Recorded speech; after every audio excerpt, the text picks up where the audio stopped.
Yeah, that was pretty good.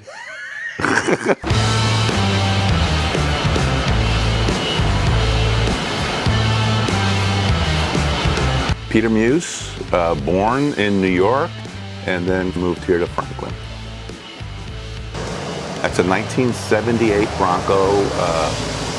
It's the first year of the full-size Bronco.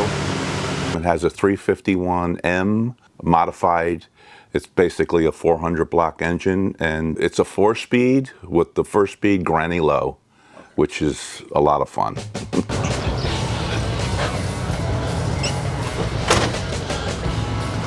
It's okay, you can go with your doggy.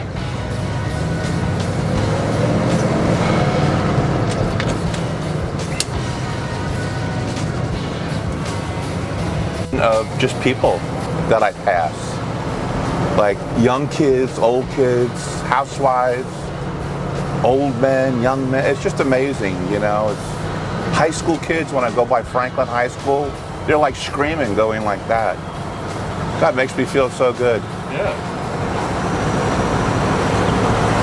Have you had this for a while? 20 years, purchased it in when I lived in Florida. I just needed some sort of hobby project. A gentleman who lives on a farm in Kansas, he was selling it, and $5,000 later, I sent him the check and had it delivered to my home.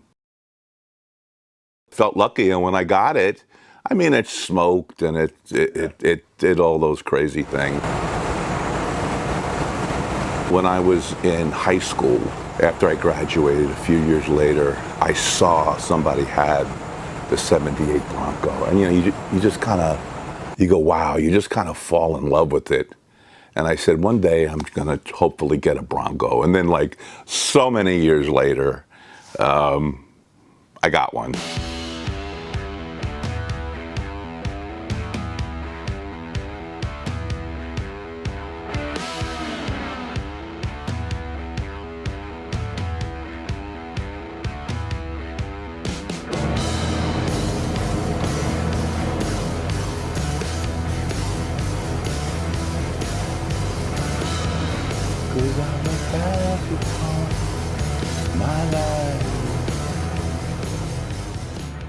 Like I said, it was just me starting off in a hobby that I knew nothing about, and it just continued on for many years.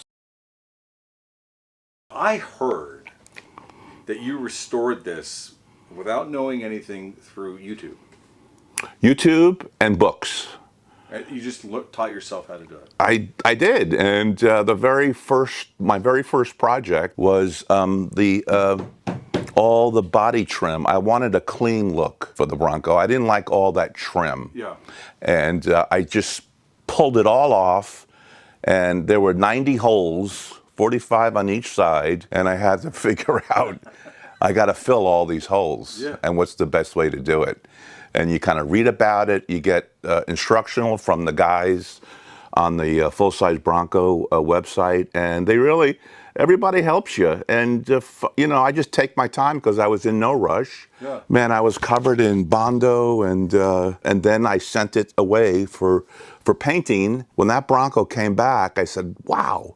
I said, you did a pretty good job. Pretty good. I love looking at this.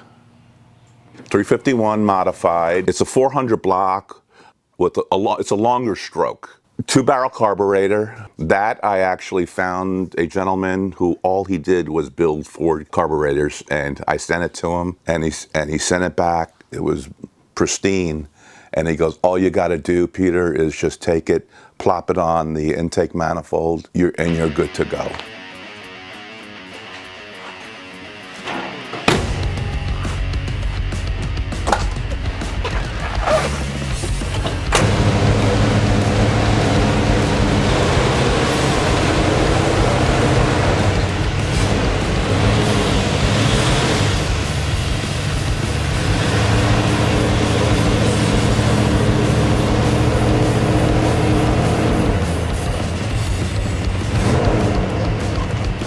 That 2-barrel carb, man, thing just.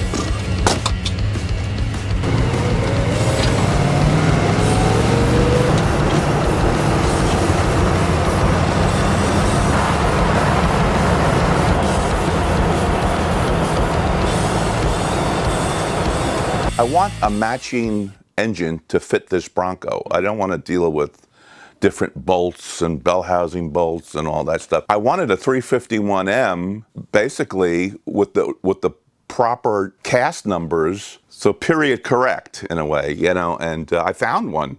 And this guy's engineers went over it, built it, and I got it and dumped it out in front of the garage. And horsepower? Yeah. Yeah, 156 to like 160. There's no horsepower. It's all high torque. Yeah. Extremely high torque. This has a granny low first gear. So somebody told me, hey, you know you have a granny low, and I go, no idea what that is. Yeah. What's a granny low? Yeah. And they described it to me. Put it in first gear, take your foot off the gas, hop out of the car, it'll just chug. It'll just chug. And sure enough, I'm walking alongside of it, and it's just chugging away. Yeah. You know? Was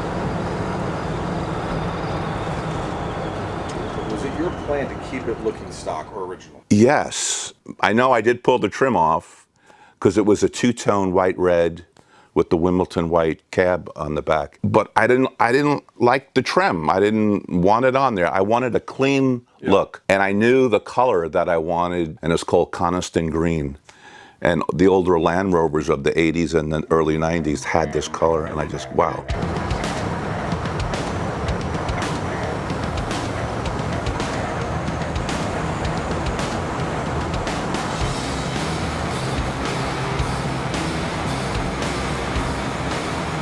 The transmission, the NP New Process 435, that thing is so bulletproof. I mean, you just can't destroy that. Yeah. And it's just fine. Like, I have no reason to, you know. Change it. Yeah, no, not at all.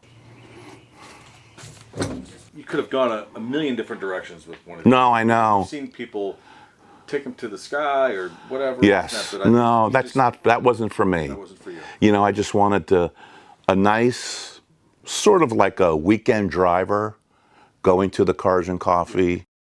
Those are original, because of course everything was red and white, and I found those two high back seat covers, the black, and I had to sort of teach myself on how to reupholster to get the hog rings and to click it all in place there. So, and then the dash, I had to pull out, had that painted separately with the Coniston green. It popped so well, you know. Yeah. It's just beautiful.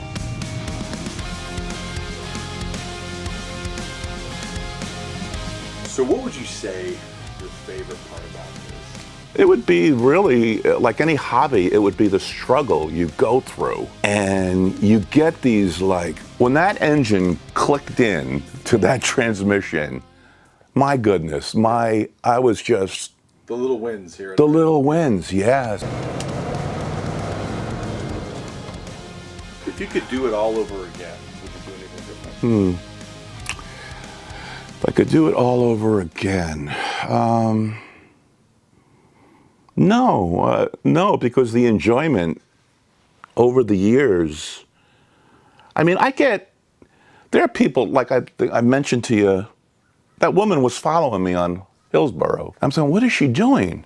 And when I pulled into the gas station, she jumped out, and I recognized her, and I go, that's that Hallmark actress. And she goes, I gotta tell you, when I was a little girl, my dad, I was jumping all up, but I've heard that story from women so many times about the Bronco. Yeah, the dad. It makes you feel good. The dad had the Bronco. Cool dad. Yes, so no regrets at all. So there's a local Cars and Coffee, and you are the first one there every time without fail. Yeah, that's and it's not, I don't do it like, oh, you have to be there. I'm up at, like today, I was up at 3 a.m. On Saturday morning, I just get up and I'm up at 3 a.m. and I just have to leave maybe at 5:30. We'll look right down the road. I get there, have my McDonald's sandwich. It's just so natural. But also, it's the same spot. Well, yes. Yes, it was the same spot. McDonald's bag. Then waiting for Billy. Billy will come down this way. John will park right here. Arvin will park right over there.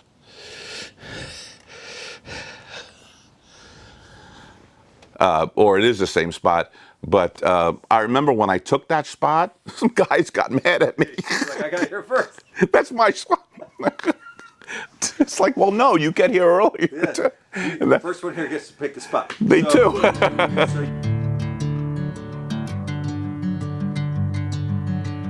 And then all the guys show up and all hell breaks loose. every Saturday. I'll be there this Saturday.